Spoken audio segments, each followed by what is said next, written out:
Namaste everyone. I am Utkarsh. I am a master's student at JNU French and Francophone Studies, and I'll be your moderator today. I welcome every one of you to this third edition of Shodh Samvad Mahakumbh 2025 of our Shodh Yatra internship on the topic of collecting stories, narrative, and reflection as a method of research, experiences from Mahakumbh. To start this Samvad, first of all, I would like to welcome our keynote speaker, Sir Dr. Chandranshu Sinha sir, is a HOD Department of Psychology, University of Allahabad. You have earned DPhil PhD in Psychology from University of Allahabad in 2005. He was conferred with the Young Scientist Award by the National Academy of Psychology in 1990. He was research associate from 1997 to 1999 at the Department of Psychology for a World Bank project on underachievement in school. Sir has been recipient of eminent accolades such as Sastry Indo-Canadian Fellowship Travel Grant 2013-2014 and was visiting researcher to the Center for Interdisciplinary Research on Narratives at St. Thomas University in Fredericton, New Brunswick, Canada. You have decades of field experience and field work experience. Sir, we are grateful for the precious time that you have given us. We have with us Arjun Anandji, Shodh National Convener. He is a doctoral fellow at JNU. Arjunji, to begin this samvad, I would like to request for opening remark and introduction. Thank you. जी, तो एक बार sir का request है कि सभी अपना introduction करा देंगे तो अच्छा रहेगा। मेरा सिद्धांत जी, अनुराग जी, अनिमेश जी से है तो आगे आगे बैठिए, यहाँ पे बहुत पीछे बैठे हैं आप, क्योंकि फिर बहुत जोर से बोलना पड़ेगा ना। अनु जी आप भी आगे आ सकते हैं। अक्षय जी खाली है ना, ये पूरा खाली पड़ा है, आगे आइए। आगे आ जाइए सर, हम भी जमीन पे बैठ जाते तो अच्छा रहता। नहीं सर, तो छोटा सा आप अपना सब परिचय कराएंगे, नाम, किस इंस्टीट्यूट में है, क्या कर रहे हैं और कहाँ से हैं, बेसिकली बस इतना। सौरभ जी से शुरू कर देते हैं औपचारिकता के लिए। मैं सौरभ सिंह हूँ, मैं डिपार्टमेंट साइकोलॉजी में रिसर्च कर रहा हूँ यूनिवर्सिटी ऑफ इलाहाबाद में, सर के अंडर में। अनिमेश, मूलतः सीवर बिहार से हूँ, जेएनयू में पर्शियन सेकेंड ईयर करते हैं। मैं अमन सिंह, मूलतः मधेपुरा बिहार से हूँ और अभी बीबीए कर रहा हूँ Lloyd institute of management technology से ग्रेटर। मैं अभी पीएचडी में भदोही का हूँ, बट मैं अभी जेएनयू से पीएचडी कर रहा हूँ। नमस्कार, मैं कपिल, मूलतः जोधपुर से हूँ, बैचलर कर रहा हूँ पॉलिटिकल साइंस जोधपुर से।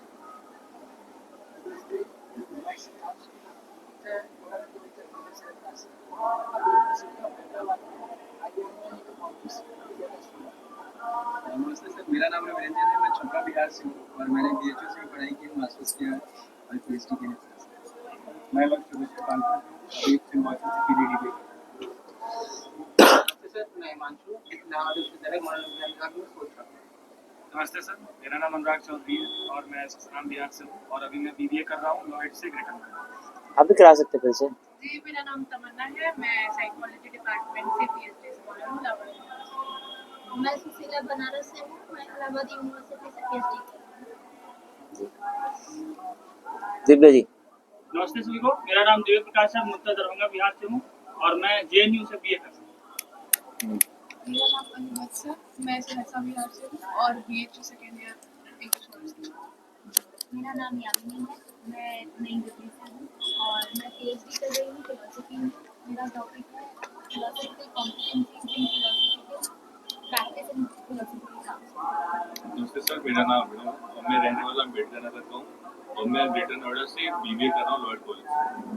नमस्कार सर, मेरा नाम अक्षित अग्रवाल है, मैं पंजाब विश्वविद्यालय से पीएचडी कर रहा हूँ इतिहास में और मेरा टॉपिक है pilgrimage tourism in Himachal Pradesh और मैं रहने वाला नालागढ़ हिमाचल प्रदेश में।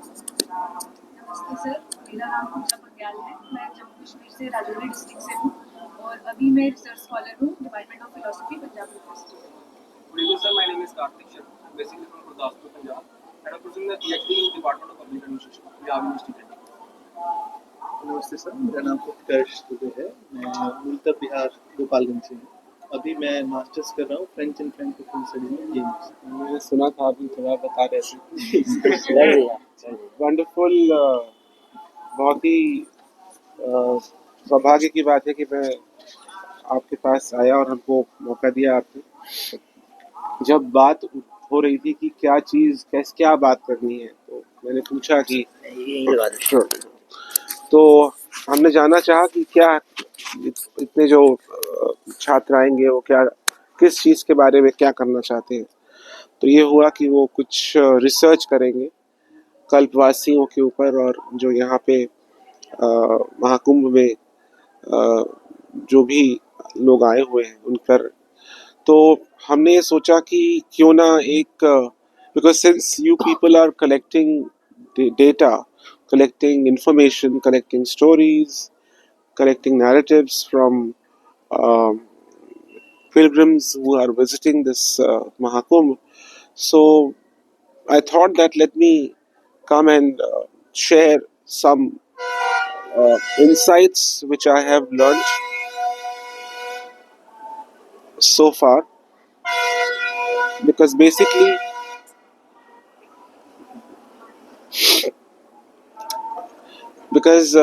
I, though I'm working in the university, but I still consider myself as a student of behavior, a lifelong student of behavior. And that's exactly what I think is required for all of you to be. At whichever level you are, you need to understand that you are a student of behavior. तो हमने जब आपसे सुना कि political science है और French है और पर्शियन है और साइकोलॉजी भी कोई किसी ने, you said psychology, something about psychology, philosophy, yes. So all these are primarily social science disciplines, and I'm from psychology. We have 4 students here from psychology. Uh, there has been a very big debate in contemporary uh, social sciences about the hegemony of science. Science has been viewed, glorified, and made to look so grand that anything which is not in numbers is always doubted. और इस बात का जो खमियाजा है वो भुगतना पड़ता रहा है, ख़ास तौर से जो ह्यूमैनिटीज़ हैं और सोशल साइंसेस के जो एरियाज़ हैं. Just for example, psychology has come out of philosophy. There was nothing called psychology 150 years or 200 years back.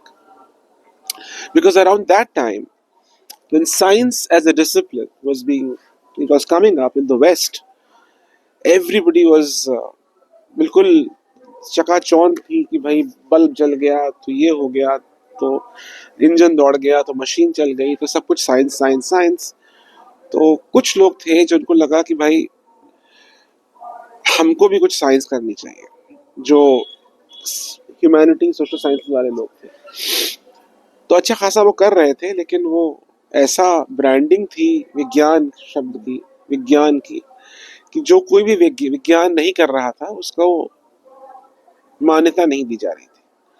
अब वो अलग बात है कि उसका भी अगर हम बात करें तो बहुत ज़्यादा, ख़ास तौर से यूरोप में इतना अधिक अत्याचार हो रहा था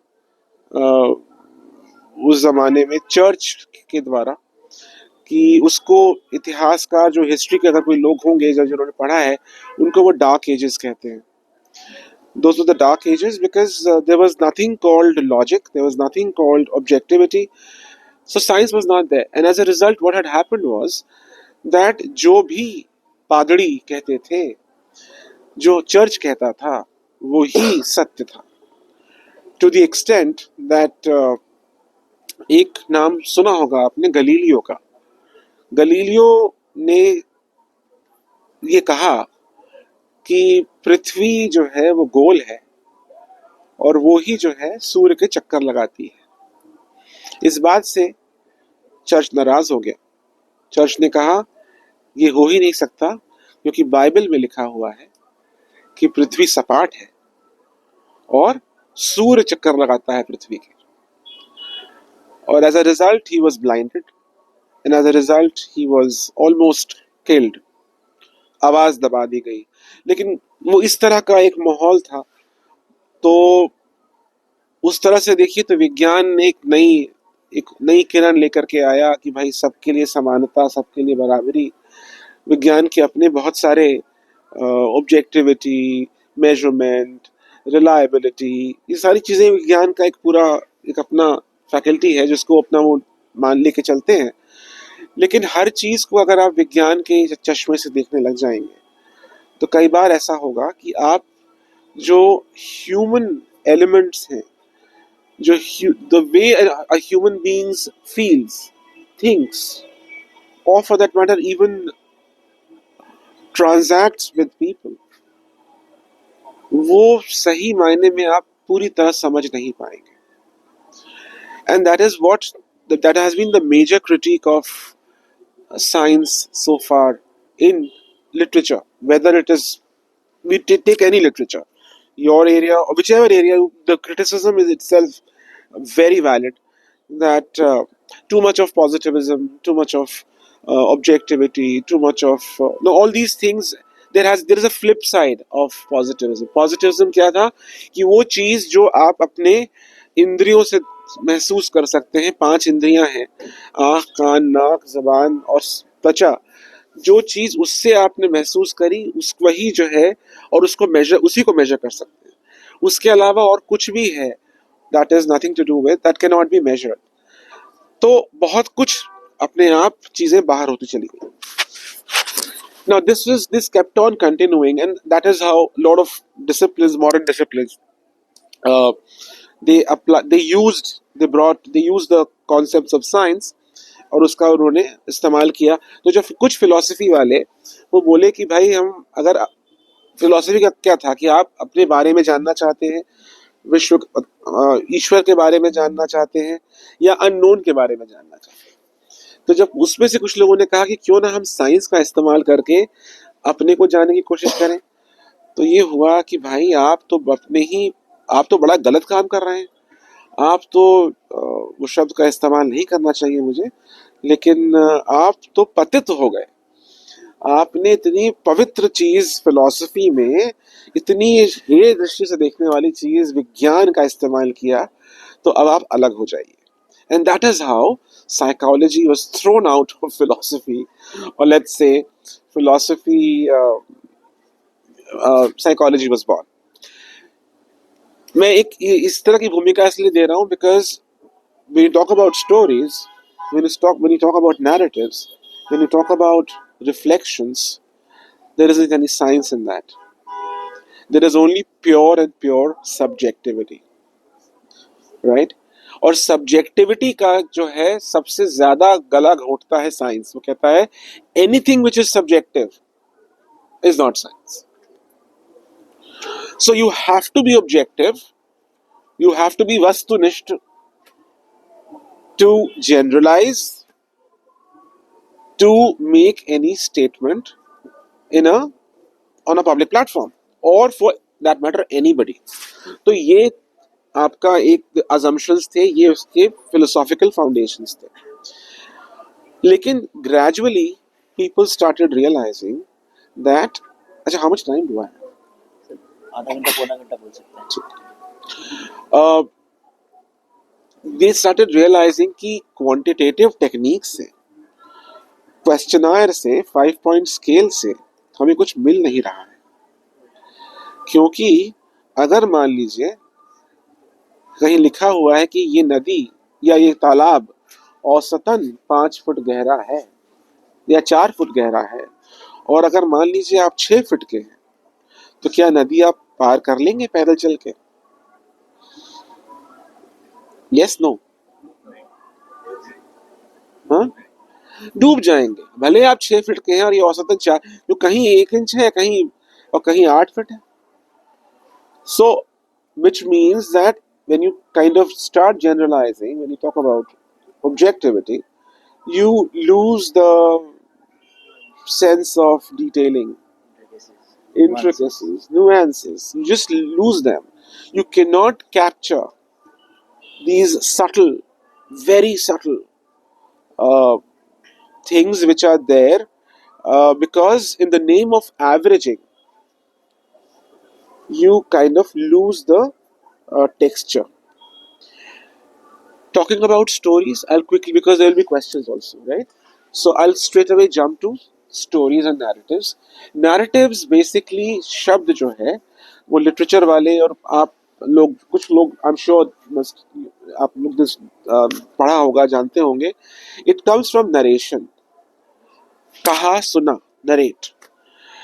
मैं 2014 में कनाडा में था एक फेलोशिप में. दैट वाज एक centre for interdisciplinary research in narratives है. वहाँ पे मैं शोध कर रहा था. तो वहाँ मैंने जाके पाया कि नैरेटिव शब्द का जो उद्गम है वो संस्कृत में है. And it is nowhere reported. हर जगह लैटिन कहा गया है. नरात बोलते हैं, नरात इज द, लेकिन जो ओरिजिनल, अगर यू कीप गोइंग बैक, वो ज्ञान शब्द से है. GNA, ज्ञान से कहीं से वो होता हवा था, लैटिन में आके नरात हुआ, and that is how it has become narratives. So why I'm saying that the origin lies here, because we have had a tradition of stories. हमारा जो ये देश है, हमारी जो ये भारतीय उपमहाद्वीप, जो भारतीय परंपरा रही है, वो सारी कुछ कथा पे रही है, श्रुति पे रही. लोगों ने सुना, कथाएं सुनी और उसको उन्होंने आगे बढ़ाया. And that is how all our scriptures are. All our scriptures basically, they came from hearing that somebody told a story, somebody listened and transferred it further. बहुत बाद में जाके documentation हुआ है ये. So stories have been part and parcel of our existence, right? So now cut to jump again, because I'm sure there will be questions. I'll not go in detail because 40 minutes का मुझे रखना है ध्यान. तो जब आप narratives की बात करते हैं, तो नैरेटिव्स जो हैं वो लाइफ एज लिव्ड होते हैं. जो भी जिंदगी हमने जी, हम उसके बारे में जानना चाहेंगे. तो जब आप यहाँ पे कल्पवासियों के पास, या जो भी आपका टारगेट ग्रुप है, जब आप वहां जाते हैं, तो वहां पे आपको वो जिस तरह अपना जीवन जी रहे हैं, उन्होंने जिया है, वो आपको समझना है, सुनना है और महसूस करना है. लेकिन इसके साथ ही एक कंडीशन और भी है कि जो रिसर्चर है, जो जाके कहानी सुनेगा, जो रिसर्चर है, उसके लिए भी कुछ रिक्वायरमेंट्स हैं. Because each one of us have our own baggages. हमारे पास अपना बैगेज है, जाति का, धर्म का, लाइक्स का, डिसलाइक्स का, परिवार का, शहर का, गांव का. स्टीरियोटाइप्स हमारे पास हर एक के लिए हैं. हम आज यहाँ सब छात्र इकट्ठे हैं, लेकिन अगर हम सब के बारे में कुछ न कुछ हमने सोच के रखा हुआ है, कितना भी क्लोज क्यों ना हो कोई, चाहे वो आपके परिवार के सदस्य हो, भाई हो, बहन हो, लेकिन आपने एक स्टीरियोटाइप बनाया हुआ है कि ये तो ऐसे होते हैं, ये ऐसे, फला जगह के लोग ऐसे होते हैं. जब आप मकान किराए पे देने लगते हैं तो कहते हैं कोई साउथ का व्यक्ति हो तो ले लो, सीधा रहेगा, ठीक रहेगा, वकील को मकान मत दीजिएगा. These are the stereotypes which we all carry, right? So each one of us have these kind of stereotypes. Now understand one thing. When you're going in the field to take stories of somebody else, जब आप story लेंगे तो आप probing भी करेंगे, कुछ triggers देंगे, कुछ प्रोबिंग करेंगे. वो ट्रिगर्स और प्रोबिंग जो है, आपका बैगेज कंट्रोल न करने लग जाए. ये ध्यान रखिएगा कि मान लीजिए अगर आपको गोरे लोग बड़े अच्छे लगते हैं, मान लीजिए, यह बिल्कुल भारतीय जो हमारी सोच किताब से बात कर रहे हैं, या आपको सांवले लोग ही बड़े अच्छे लगते हैं, गोरे लोगों पे ज्यादा विश्वास नहीं. हर तरह की सोच होती है, जितने लोग उतनी सोच, right? Now if you suppose you encounter somebody who is not of your type, then your lens, you'll have that lens coming up automatically. So how do you need to first identify that what lens do I have, and then curtail it. कई बार ऐसा होगा कि आपको ऐसा कार्य मिलेगा जो आपके पर्सनालिटी से या आपकी सोच से या आपकी उससे मैच नहीं कर रहा. You don't want it. You don't like doing it. But you have, as a professional researcher, you have to do it. Then what do? तो कहीं ना कहीं आपको एक इंसुलेशन तैयार करना है अंदर ही, that your जो आपकी अपनी सोच है, आपकी जो सब्जेक्टिविटी है, वो जो है ट्रिकल डाउन ना करे प्रोबिंग में. You need to be totally open ended. ये कुछ टेक्निकल शब्द है, open ended and non directive. Non directive is,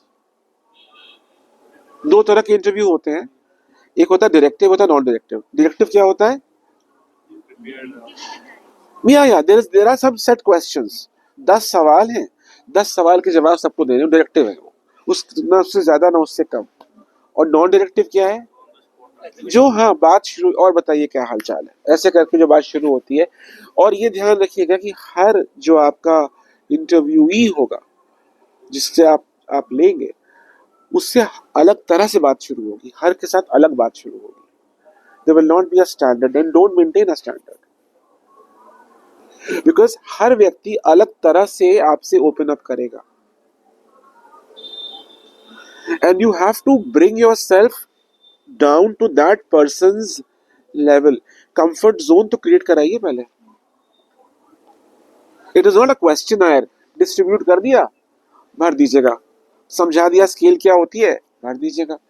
अब यहाँ तो बहुतों को स्केल समझ में नहीं आएगी कि आंख बंद करिए, 5 पॉइंट है, इधर अच्छा है, इधर सबसे अच्छा है, उधर बहुत अच्छा है, सबसे खराब है. इतना एब्स्ट्रैक्शन, इतना कॉग्निटिव जो है, you never, not everybody is so evolved. And even if somebody is evolved, तो हम तो 5 पॉइंट स्केल पे खेल भी जाएंगे ना. मान लीजिए आप बताना ही नहीं चाहते, हमें पसंद नहीं है, क्या देंगे? 3. What is 3? Neither agree nor disagree. अब आप ढूंढते रहिए. तो अगर पूरी की पूरी आपकी जो है क्वेश्चनायर पे 3 आ गया, तो what interpretation you will make? You cannot interpret. Now that is why always when you are interviewing, taking narrations, you have to have these kinds of clarity in terms of what you should not be doing. आप अपना मत डालिए, अपनी सोच मत डालिए, लेकिन probing करनी है. राइट? ये तो फर्स्ट चीज हो.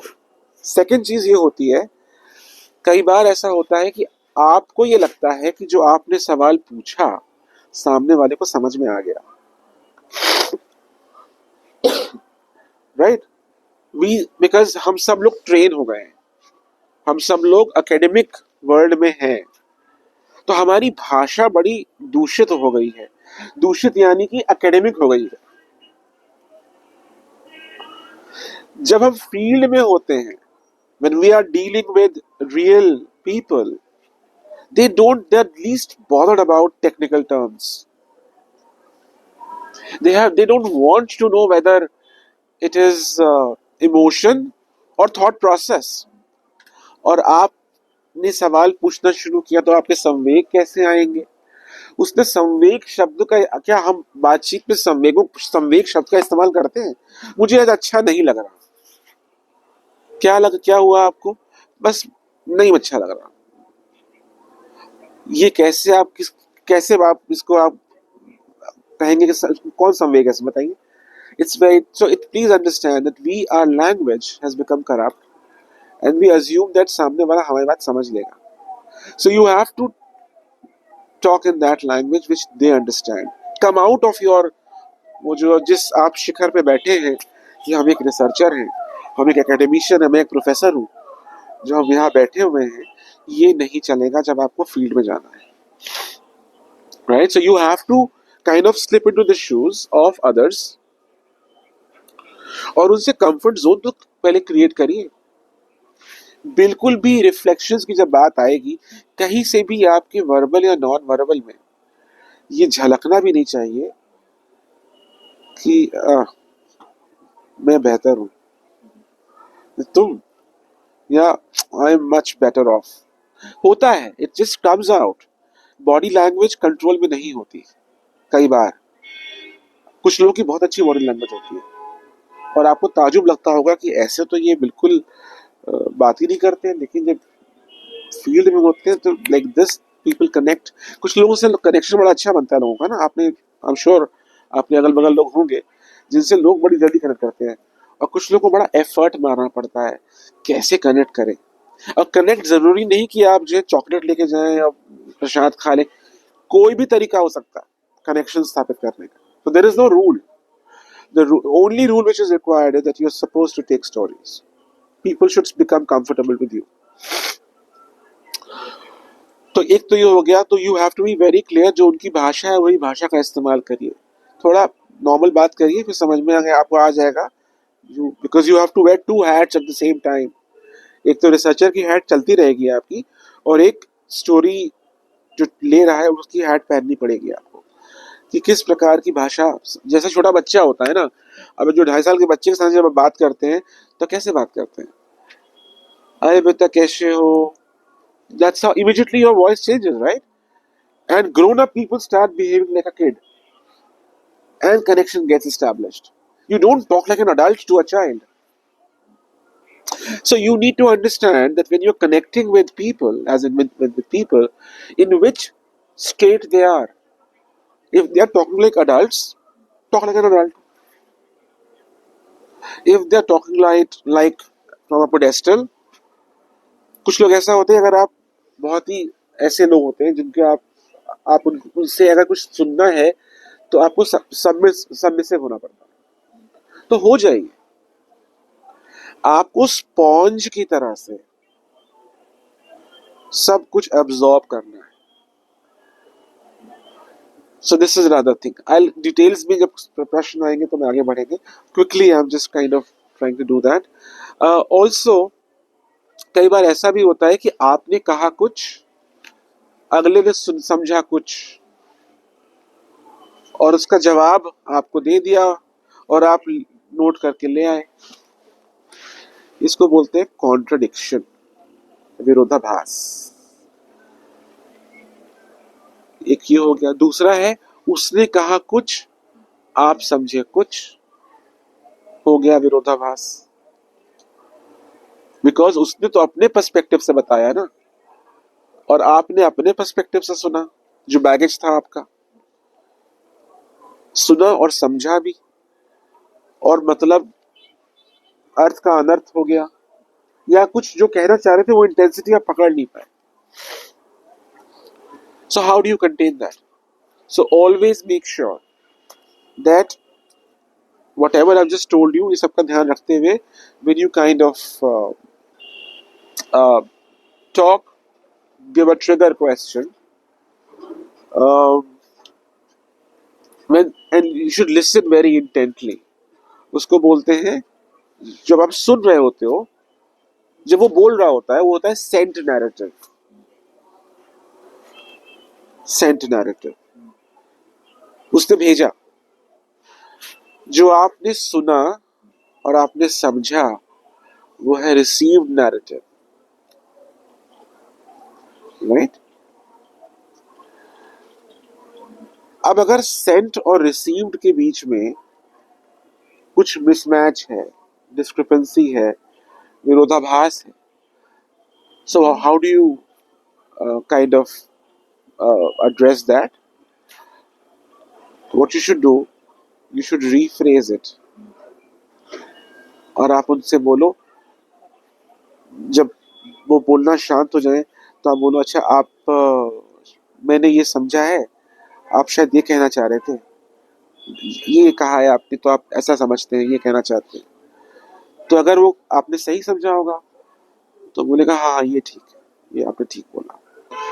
वरना बोलेगा नहीं नहीं नहीं नहीं, हम ये नहीं कहना चाह रहे थे, मेरा मतलब ये था, मैंने बोला ये है, मेरा कहने का मतलब ये था, राइट? अगेन वो सेंड हो गया, आपने रिसीव कर लिया, again you consolidate and so you throw it back and say okay, तो आप ये कहें हाँ हाँ मेरा ये मतलब, then the loop becomes complete. Am I making sense? जी। सो ये इस पे हम और बात कर सकेंगे, लेकिन बहुत कर सकते हैं, लेकिन अभी जब प्रश्न आएगा तब कर लेंगे। So these are the more 3, 4, 5 important things which are extremely, extremely important. And the most important thing is when you come back, you must note it down. What did the person say? अगर आप recording कर पा रहे हैं तो ठीक है, लेकिन उसके बावजूद रिकॉर्डिंग भले आपके पास हो, एक कमेंट्री लिख लीजिए कि आज मैं इससे मिला। अब वो हो सकता है कि आपका सेशन 30 मिनट्स का हो, 40 मिनट्स का हो, it will be long of course because it is not qualitative research is something which is इस तरह की जो आप लोग काम कर रहे हैं, ये एक दिन में मतलब आप टारगेट बेस्ड जो है वो आई एम श्योर मिलता होगा, मिलेगा, हम भी देते ही हैं, लेकिन it is very, you have to be, जितना में आप कंसोलिडेट करके आप लिख पाए 1, 2, 3, 4, उससे ज्यादा मत, डोंट, बिकॉज वो ट्रिकल ओवर करेगा। 2 के बाद तीसरा, अगर आप अलर्ट नहीं है, अगर आप केयरफुल नहीं है mentally, then trickle down effect होगा और एक की चीज दूसरे पे ले जाएगी। So always keep a gap between one story and the other story. At 15 minutes take a break, चाय पी लीजिए, पानी मिलेगा ये यहाँ पे है bottle.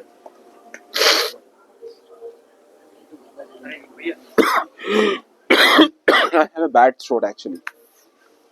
Yeah, just.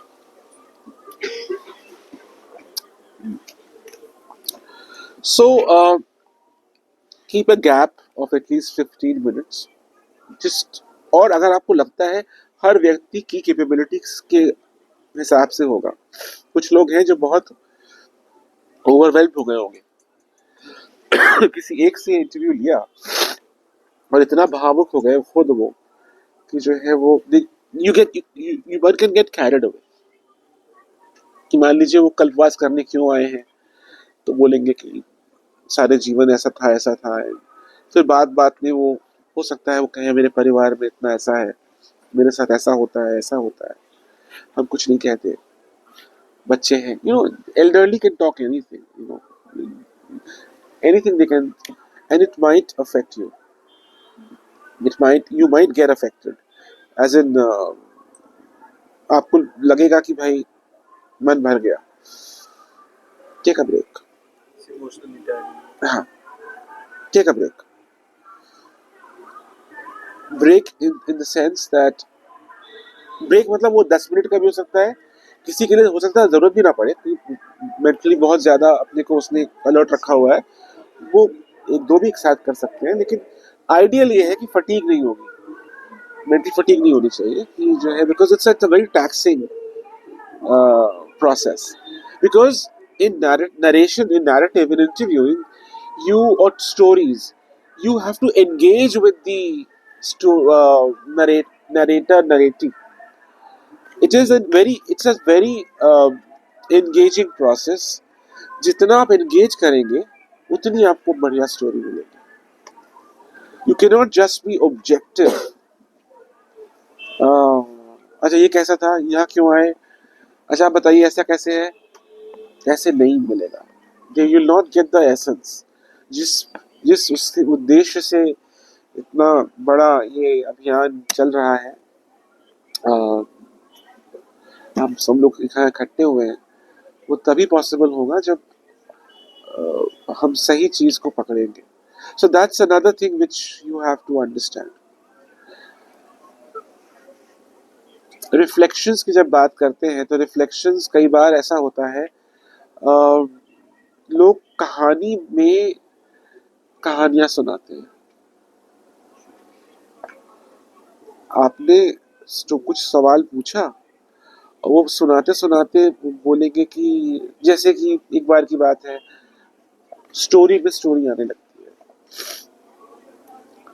so you have to listen to that also, capture that also. But when you rephrase, you condense it.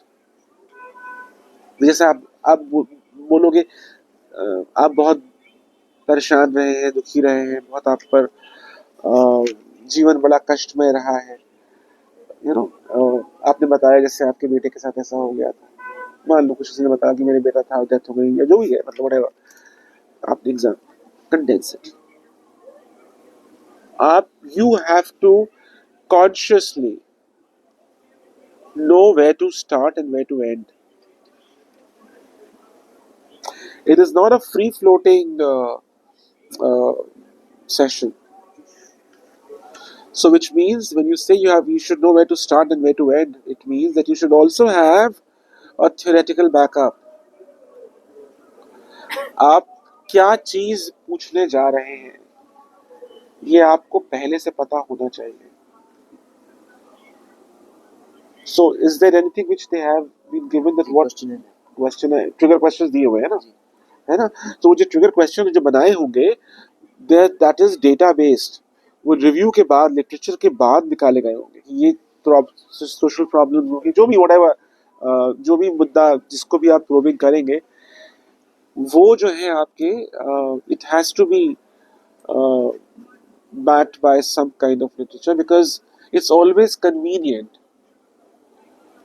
to report back, because सिर्फ स्टोरी सुनना ही नहीं है, उसको उससे आपका मंथन करके उससे मक्खन भी तो निकलना है, मट्ठे का मक्खन भी तो आएगा, तो मक्खन को कैसे आप जो है वो संजोएंगे। तो समथिंग इज रिक्वायर्ड, उसको बोलते हैं जब आप किसी थ्योरेटिकल बैकअप के सवाल पूछते हैं, ट्रिगर किसमें, वो होते हैं ought narratives, OUGHT, ought narratives.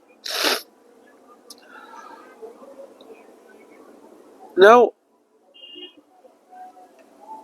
also at the same time, you have to keep in mind that you are also observing non-verbals.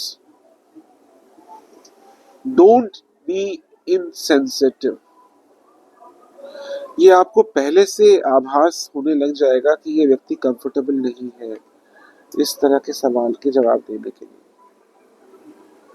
तो जब आपको लगने लगे कि so you have to be observant of the non-verbal, of various kinds of you'll get cues. जब आप uncomfortable होते हो तो cues मिलते हैं ना, कि जो है मतलब हर व्यक्ति का क्यू अलग होता है। मैं अनकंफर्टेबल है तो कुछ लोग हाथ मलने लगते हैं, कुछ लोग, मतलब there are various ways, so you have to be very very observant.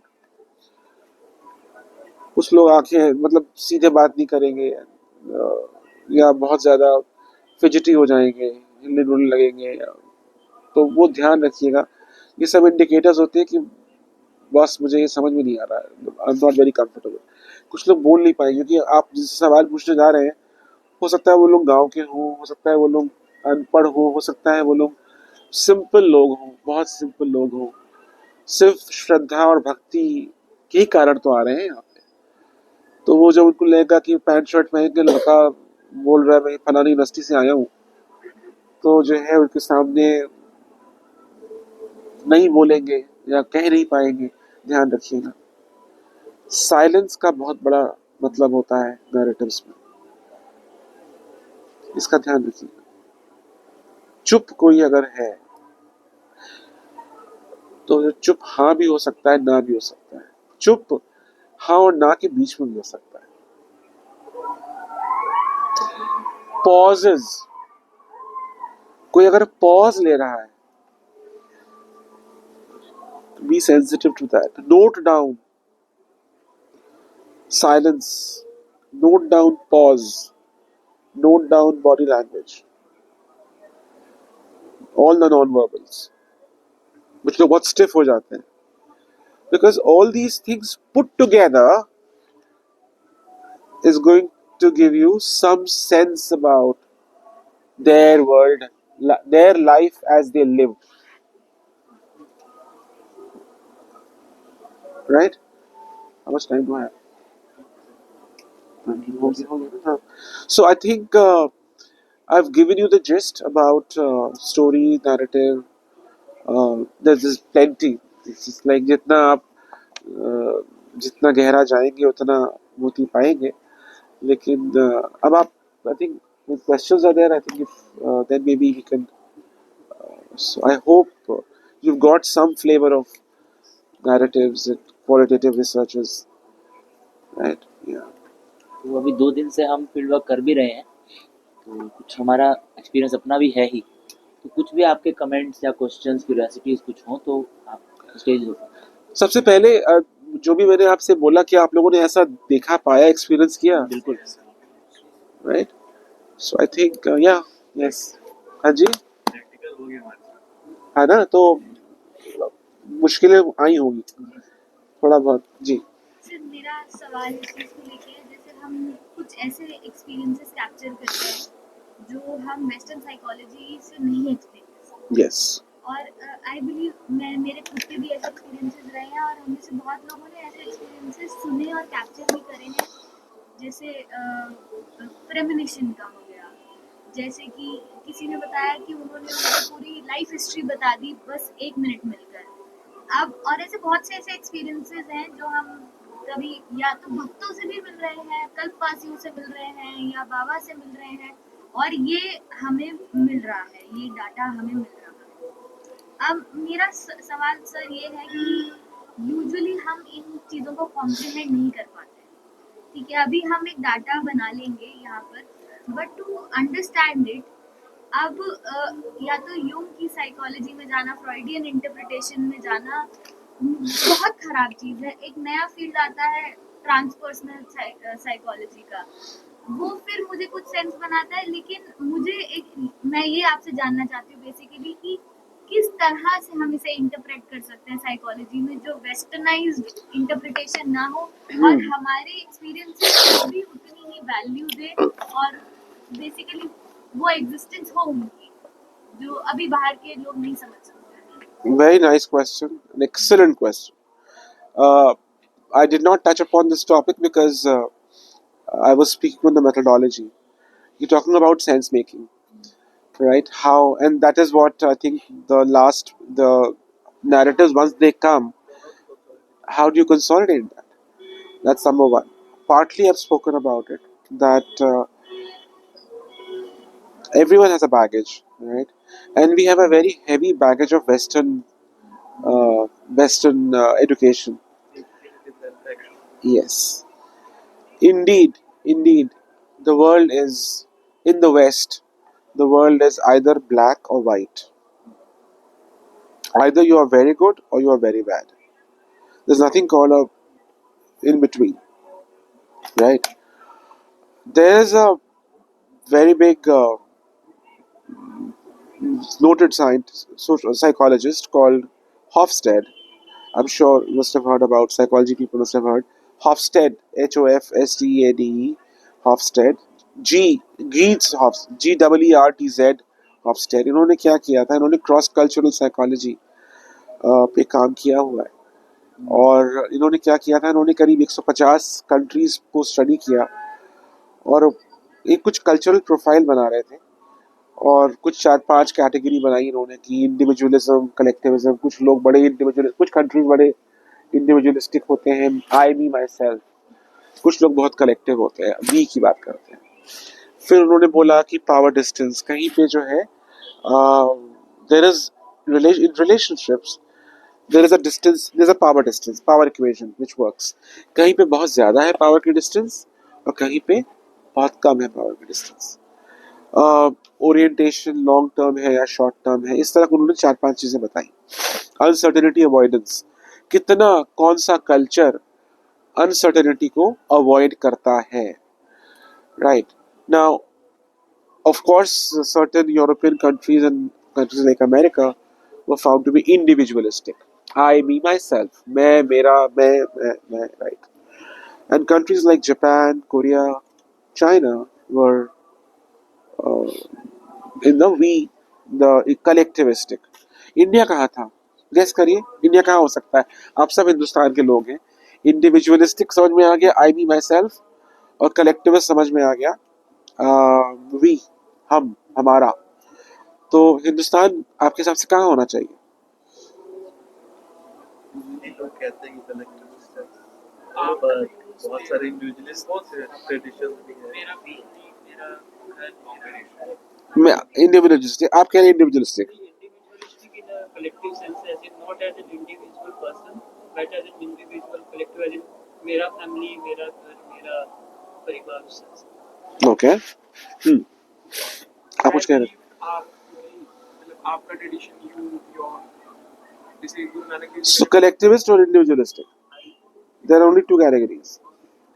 या हम, हमारा, या मैं, मेरा.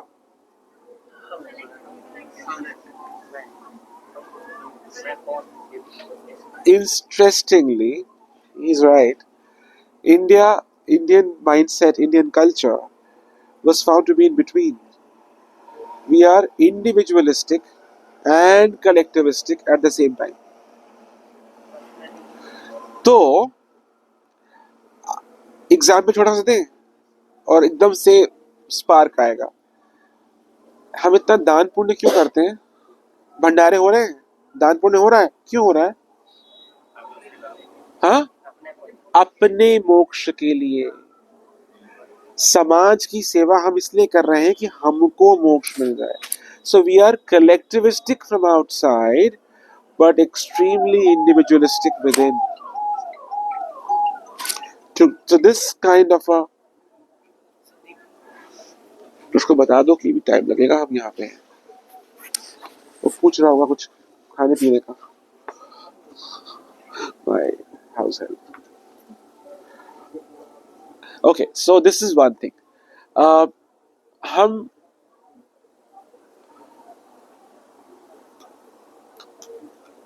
कर्म की बात भी करते हैं, हम भाग्य की बात भी करते हैं, और दोनों विरोधाभासी नियति हैं. दोनों विरोधाभासी हैं. कर्म है तो नियति है, नियति है तो कर्म नहीं, लेकिन दोनों एक साथ को एग्जिस्ट करता है. सिमिलरली पावर डिस्टेंस का मतलब क्या हुआ? रिश्तों के बीच दूरी है भी, नहीं भी है. तो हिंदुस्तान की जब आप, that's what the question was, how do I make sense? Because whatever literature we have is we have been trained in the Western model, but we forget that Indian mind is full of contradictions. हम बातें तो बहुत बड़ी बड़ी कर लेंगे, लेकिन टमाटर के पर जो है मोल भाव कर लेंगे. बड़ा तुम बेमान आदमी हो, 50 रुपए किलो दे रहे हो, 20 रुपए हर जगह मिल रहा है. लेकिन हम बात, so this is how we are, and I'm not saying it as in a negative sense. I'm saying it in a unique. We are unique, and this needs to be appreciated. हमको western models ने brand कर दिया कि अरे वहां तो कुछ और कह रहे थे, यहाँ तो कुछ और कह रहे हैं. ऐसा है नहीं. हम ऐसे भी हैं, हम वैसे भी हैं. एक शाहरुख खान की फिल्म में गाना भी था ना कोई, फिर भी दिल है हिंदुस्तानी. हम ऐसे भी हैं, हम वैसे भी हैं. और सिर्फ एक तरफ होना is purely western. In Indian context you only find it in Ekta Kapoor serials. या तो कोई इसमें इतना अच्छा होगा कि घबराहट हो जाएगी आपको, या जो उसकी वैम्प या जो विलन होंगे कितने खराब होंगे, इतने नेगेटिव होंगे कि मतलब विभत्स रूप में दिखता है. ऐसा कुछ नहीं है.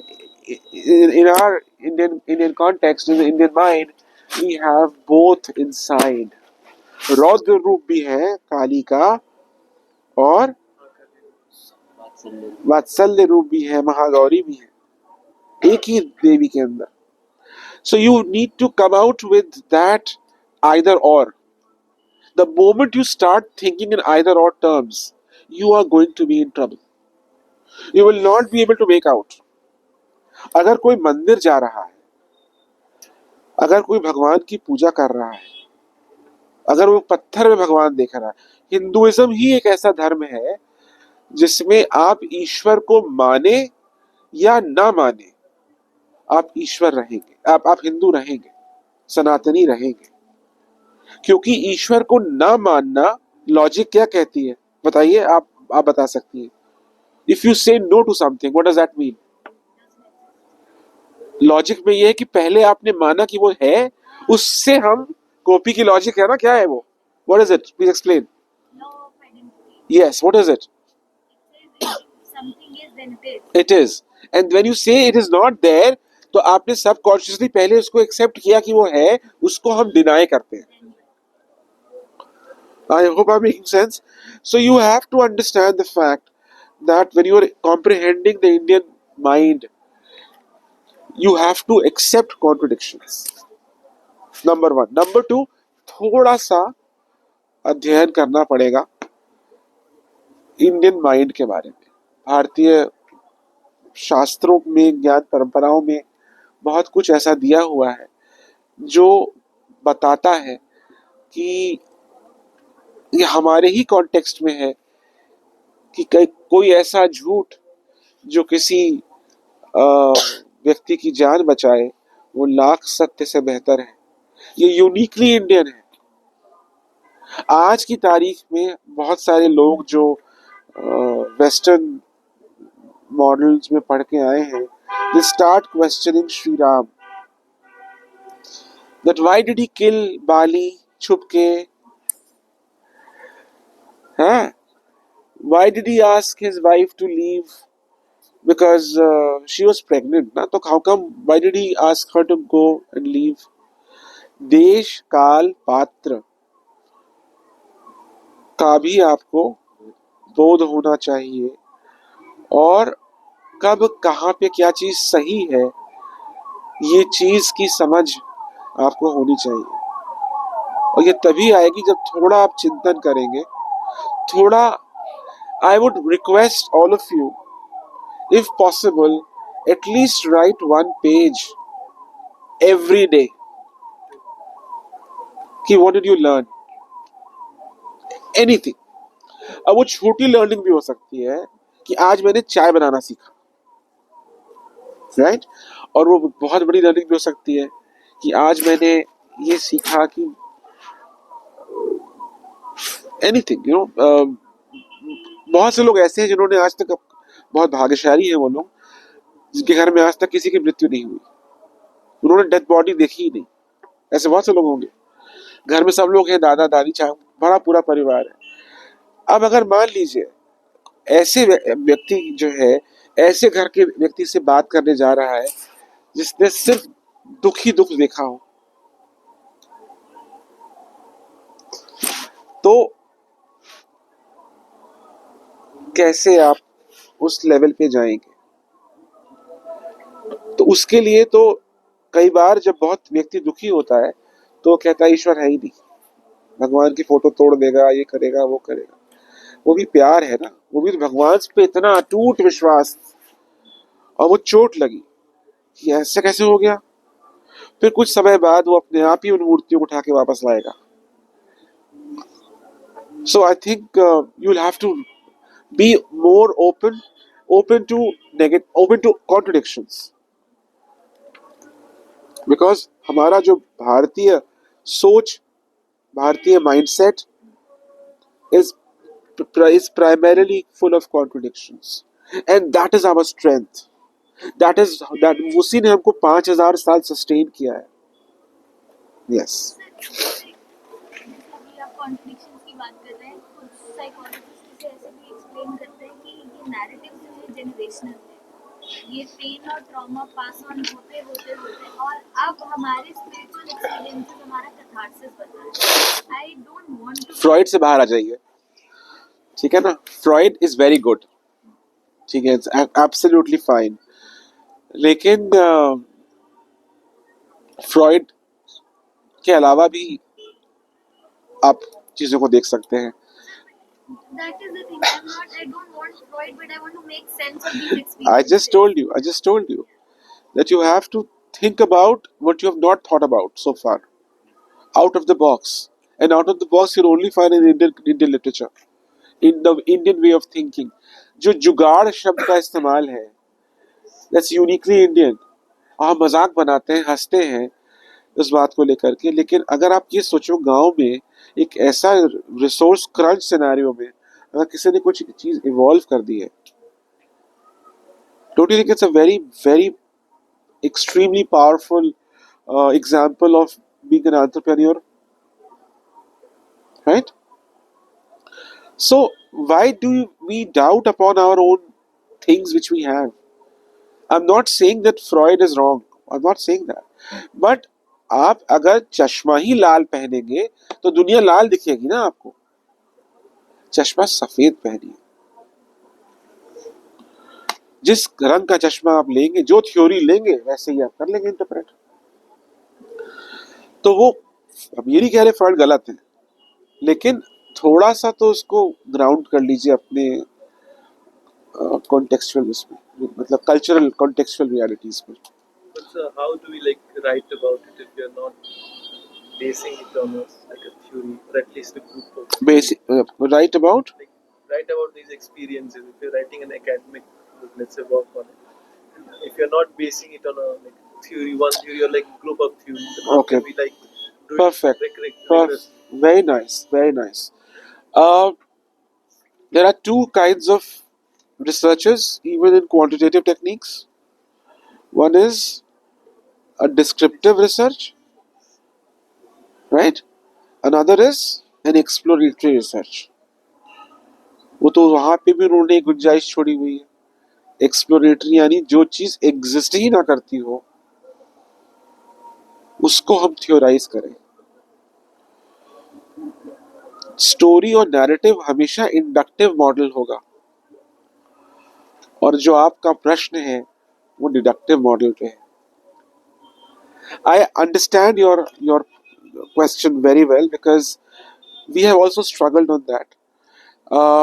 That is why when you talk about ought narrative, जैसे मैंने बताया था, जिसमें आप एक theoretical paradigm को लेके पूछते हैं, तो वो theoretical paradigm make it eclectic, make it more inclusive, because उद्देश्य है समझना, right? And base it in the Indian,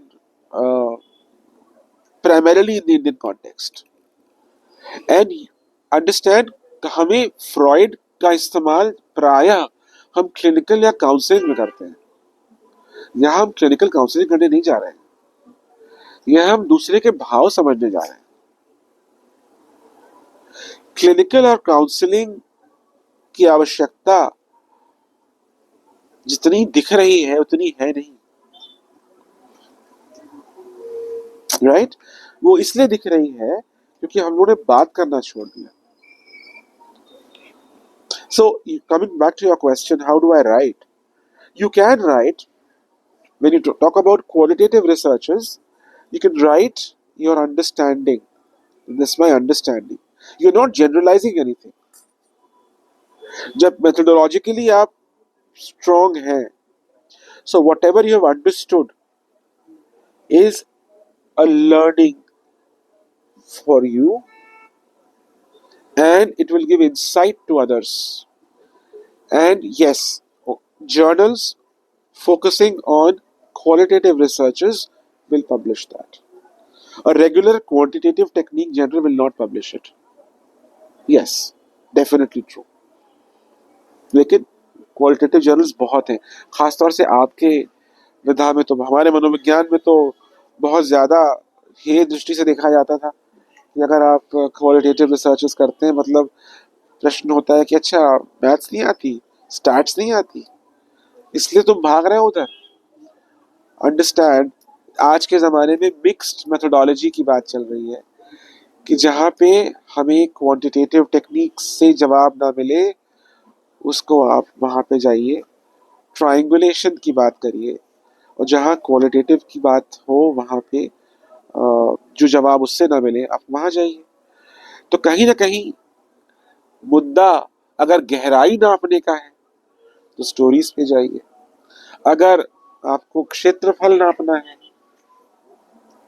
तो क्वांटिटेटिव टेक्निक्स पे जाइए। तो रिसर्च क्वेश्चंस के ऊपर आएगा ना। So yes, I think I have answered you. या तो आपने मेरे फर्स्ट पार्ट ऑफ क्वेश्चन का आंसर दे दिया है, बट मैं रिपीट करना चाहूँगा that what are we to do with this narratives, because आपने बता दिया कि नैरेटिव्स का मतलब एक अलग डोमेन है। लेट्स से कि हमें जो क्वालिटेटिव डेटा है उसको हमें इन अ वे क्वांटिफाई करना है to generalise. I want to understand कि प्रोसेस में क्या प्रॉब्लम्स आ सकते हैं, क्या दिमाग में रख सकते हैं प्रोसेस। देखिए, ऐसा नहीं है कि जो है जो आपके नैरेटिव्स हैं या इवन क्वेश्चनर्स आप देखेंगे उसमें ओपन एंडेड क्वेश्चंस होते हैं। I like fill in the blanks, या आप इसके बारे में क्या समझते हैं, 4 लाइन दे दी, आप ब्लैंक आप लिखिए। वो भी सब डेटा क्वालिटेटिव ही है, और उसको क्या करते हैं, उसे क्वांटिफाई कर दिया जाता है, कैटेगराइज कर दिया जाता है कि भाई ठीक है, थीम निकाल लो, ब्रॉड थीम निकाल लो, और उसके बाद उन थीम्स को आप क्वांटिफाई कर दो। अगर एक मान लीजिए 10 स्टोरी पूछी आपने, 10 क्वेश्चनर भरवाए, मान लीजिए 50 क्वेश्चनर भराए, 50 क्वेश्चनर में लास्ट क्वेश्चन ओपन एंडेड था, तो आपके पास 50 अलग रिस्पॉन्स आएंगे। तो आप 50 रिस्पॉन्स को एक साथ आप नोट करिए कहीं पे, उसमें से थीम निकालिए, कैटेगरी बनाइए, उसे क्वांटिफाई कर दीजिए। कंटेंट एनालिसिस वही तो है सारी, है ना। और जो प्रॉब्लम यही है कि आपने कैटेगराइज कर दिया, बिटवीन द लाइंस की बात ही नहीं छोड़ी, गुंजाइश ही नहीं है। Something called between the lines, समझते हैं बात? How do I put it, between the lines, reading between the lines. हाँ और ना, हम हाँ भी कह रहे हैं, ना भी कह रहे हैं। अब आप मतलब बताइए इसका। हाँ और ना जो कह रहे हो वो भी तो in a way quantity okay okay, let me put it like this. आपने फिल्मों में वो देखा है कि जो है वो कई बार जो है वो पुरानी पिक्चरों में दिखाते थे कि 2 प्रेमी युगल जो है वो कोई एक इंतजार कर रहा है और परेशान है अपना, और वो एक फूल का वो लेता है पंखुड़ी, देखा है ना? आएंगे नहीं आएंगे, आएंगे नहीं आएंगे, आएंगे, फिर दूसरा उठा लेते हैं, आएंगे नहीं आएंगे, आएंगे नहीं आएंगे, आएंगे। Right? Now this is showing what? This is showing a state of mind which is battling both the battles together at the same time. I want it and I don't want it. Now you cannot capture it through not always you can capture it in numbers. एक because अंततः वो अगर 50 लोगों को आपने quantify किया, मान लीजिए कैटेगरी बना दी, तो एवरेजेस तो आ गए ना उसमें। जहां एवरेजिंग आएगी वही वह तालाब वाला एग्जांपल याद कर लीजिएगा। तो yes, the major flaw which is there with the qualitative is that it requires immersion. Researcher को डूबना पड़ता है, स्टोरीज में डूबना पड़ता है, एक आग का दरिया है और डूब के जाना है। क्वांटिटेटिव टेक्निक्स से ज्यादा आसान कोई रिसर्च नहीं है, एम्पेरिकल रिसर्च से ज्यादा आसान कोई रिसर्च नहीं है, क्योंकि वहां पे रिसर्चर चाहे हो चाहे ना हो कोई हस्तक्षेप नहीं होता, क्योंकि क्वेश्चनर किसी ने सोचा, किसी ने बनाया, आपने किसी ने डिस्ट्रीब्यूट कर दिया, आप कलेक्ट करके ले आए। तो ये जो सारी जो बीच की चीजें हैं, ह्यूमंस की बात कर रहे हैं ना, we not talking about inanimate objects. तो ये चीजें हैं, इस कारण से इसको थोड़ा सा, लेकिन जो आप कह रहे हैं बहुत सारे सॉफ्टवेयर अवेलेबल है आजकल, जैसे आपका एनवीवो है और बहुत सारे सॉफ्टवेयर हैं जो क्लाउड बना देते हैं, आपने देखा होगा, वो सारा एवरेजिंग पे ही है। So they are not technically not very qualitative because somewhere down the line they are kind of उसको quantifying the qualitative data, but that's okay, that's fine.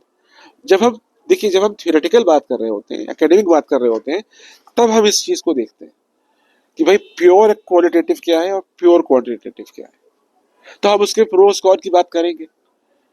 सो इसी तरह से है, लेकिन जिस प्रकार की आपका सिचुएशन है, जिस प्रकार की आपकी रिक्वायरमेंट है, कॉन्टेक्स्ट है, देश काल पात्र बोला, इसमें टाइम लगेगा।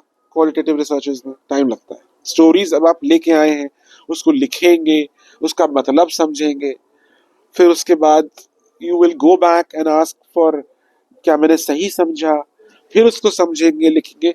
तो ये सब में समय लगता है, और ये भी समझ आपको सोचने की मतलब ध्यान देने की जरूरत है कि it requires a lot of patience. I am sure कई बार आपने एक्सपीरियंस किया होगा, जब आप पूछ रहे होंगे सवाल उन लोगों से, तो सवाल के जवाब निकल नहीं रहे होंगे, जो आप चाह रहे हैं वो बता नहीं रहे हैं, या you feeling very, but you can not just do it. But ये सब चीजें उसमें नहीं है।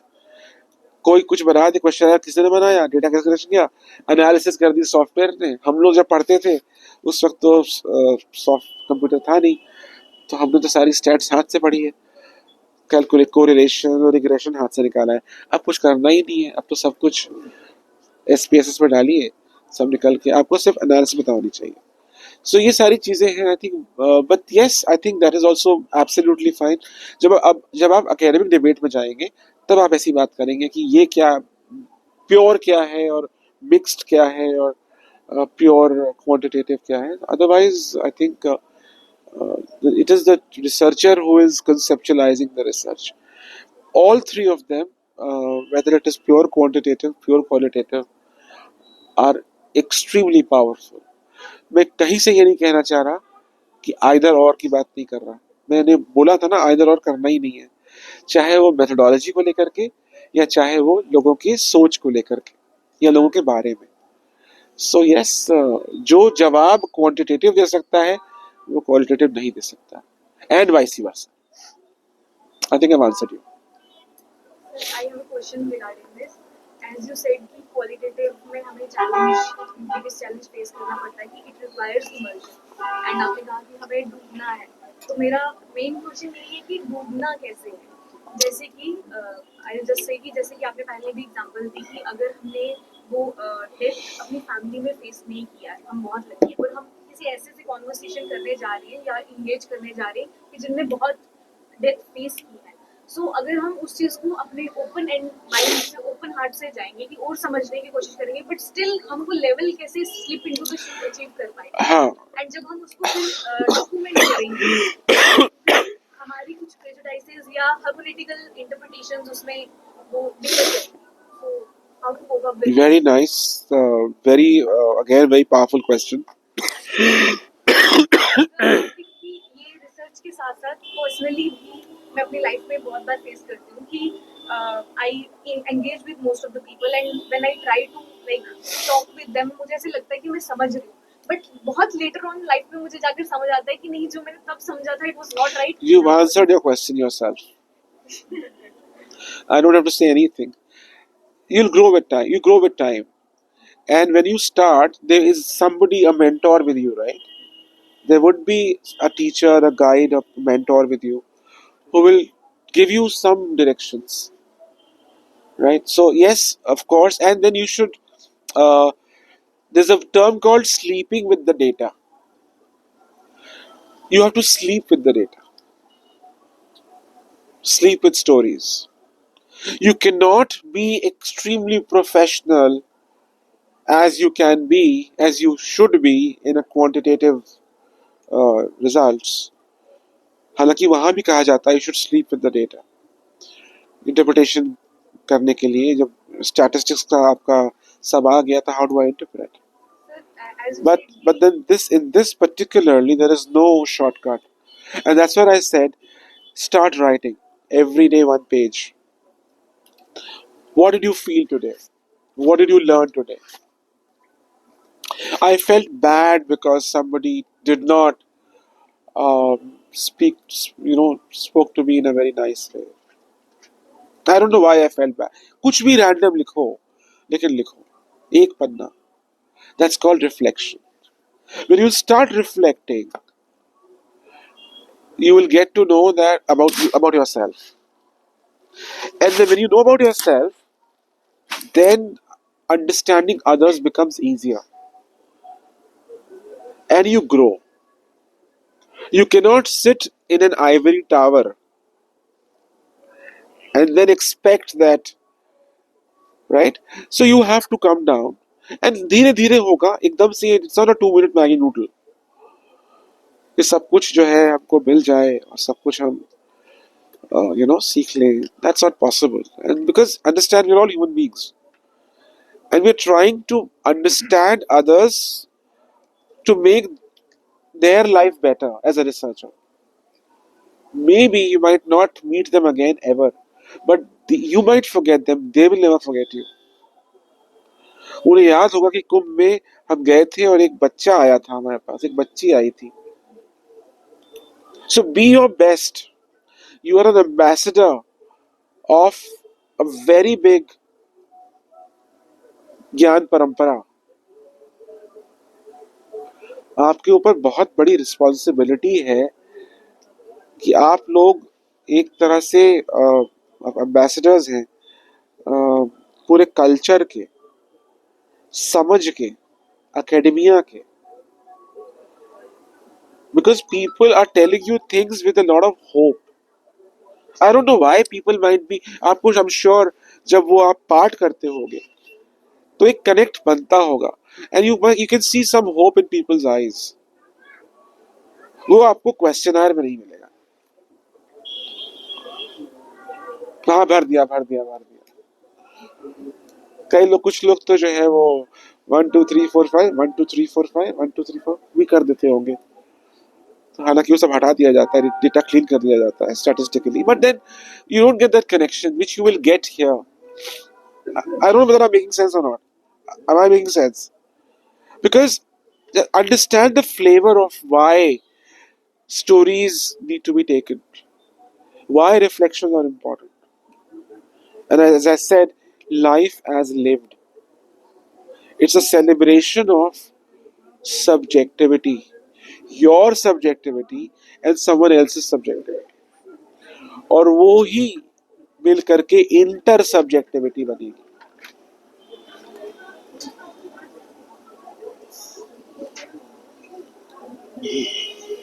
सर मेरा एक क्वेश्चन है कि how to study the secret narratives. How to study the secret narratives. Like Like when we are talking about the Ganga or this kind of religions. So there is a kind of a thing that firstly it is difficult to put in words because those are the experiences that might be personal and might be also the community experiences which are coming from people.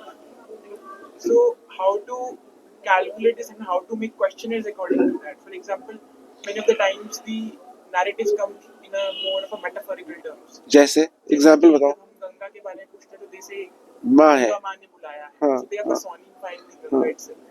हाँ. So my question is that how to measure these kind of narratives and when we get these narratives, हाँ. how to process them. Okay. Belief system जो होता है बहुत खूबसूरत term है. I have a strong belief that इस पत्थर में ईश्वर है. मुझे लगता है ये आपने देखा होगा, कुछ लोग अपने घर में प्राण प्रतिष्ठा भी करते हैं भगवान की और उनको खाना खिलाते हैं, सुबह उठाते हैं, नहलाते हैं, कपड़े धुलाते हैं. और उसी घर में आपको कुछ ऐसे भी लोग मिलेंगे जो निराकार ब्रह्म की बात करते हैं. Right? So that is the beauty, as I had said, that whether you believe in a Sakar God, form wala God, or Nirakar God is. But coming to your question, belief system, when you talk in terms of metaphors, कि जैसा माता है ये तो माँ है, ये माँ है तो you have to understand the emotions, whatever emotions a child can have with a mother. Same emotions a person has. हम बात कर रहे थे बैगेज की ना, तो उसकी प्रोग्रामिंग वैसी हुई बचपन से कि जो ये गंगा माँ है, गाय माँ है, ये प्रोग्रामिंग करी गई बचपन से. तो हम वैसे ही उसको देखेंगे. तो इंटरप्रिटेशन भी आपको वैसे ही समझना है कि if somebody says कि भगवान आएंगे, आते हैं, किसी न किसी प्रकार से भगवान मेरी मदद करते हैं और हर बार किया है, तो what do you expect? Lord Vishnu will come to help? No. It is in a metaphoric way they're talking about. So you have to understand and interpret accordingly.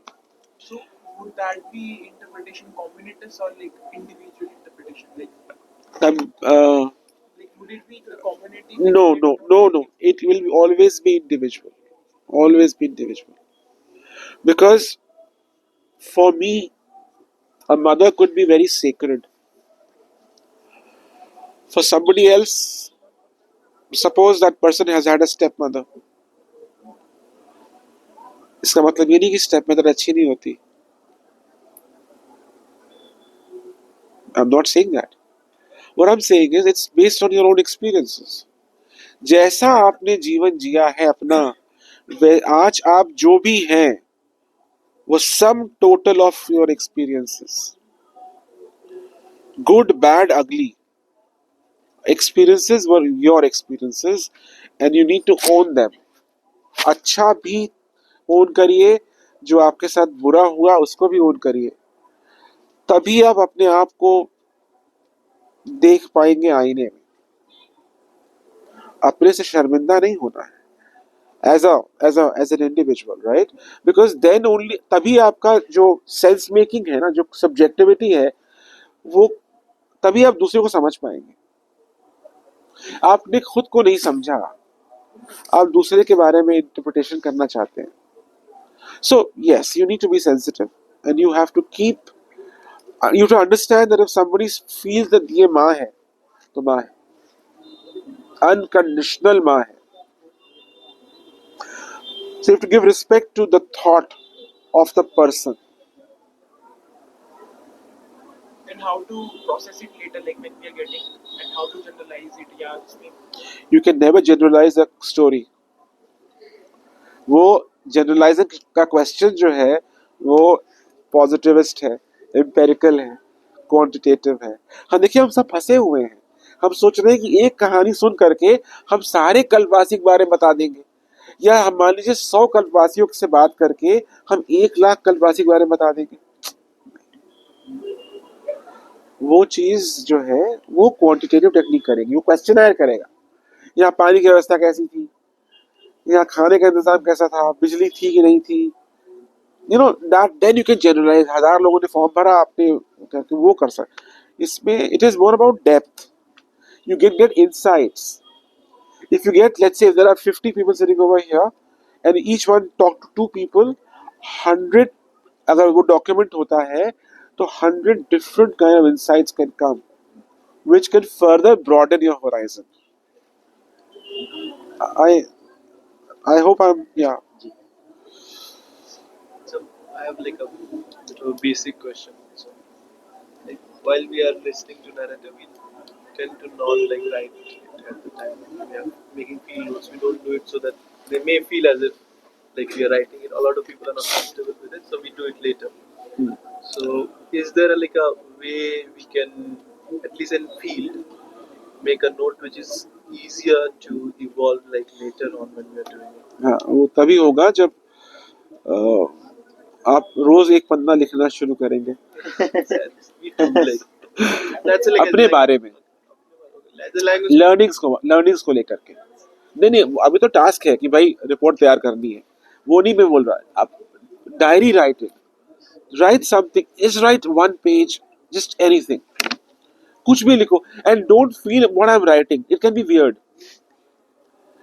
आज मुझे बड़ा अच्छा लगा सिविल लाइंस घूम करके, आज ये मूवी देखने का बड़ा मजा आया, लिख दो उसको. मजा तो आया था ना, उसको लिखने में क्या प्रॉब्लम है? So when you talk the question, you have a very valid question, that how do I, while the interview is on, how do I record that, capture it? Let's say we can record it, but No, not always. Yeah. See, you what you said is very right. कभी कभी कुछ participants कहते हैं recording मत करिए, है ना, और आपको अकेले ही लिखना पड़ता है ना. तो एक तो मैंने बताया कि थोड़ा सा प्रैक्टिस रहेगी उस तरह से, तो you have to be alert here also कि क्या कहा था।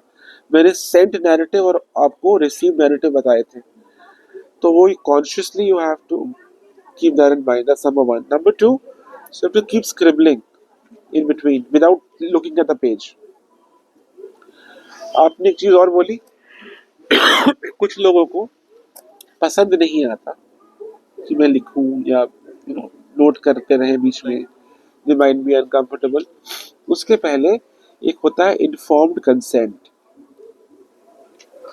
इन्फॉर्म्ड कंसेंट में और डीब्रीफिंग जब होती है, उसमें क्या किया जाता है, जो एथिकल अप्रोचेस हैं, कि आप पहले उनको बताओ हम ये आपसे करना चाहते हैं बात, और हम नोट भी करेंगे।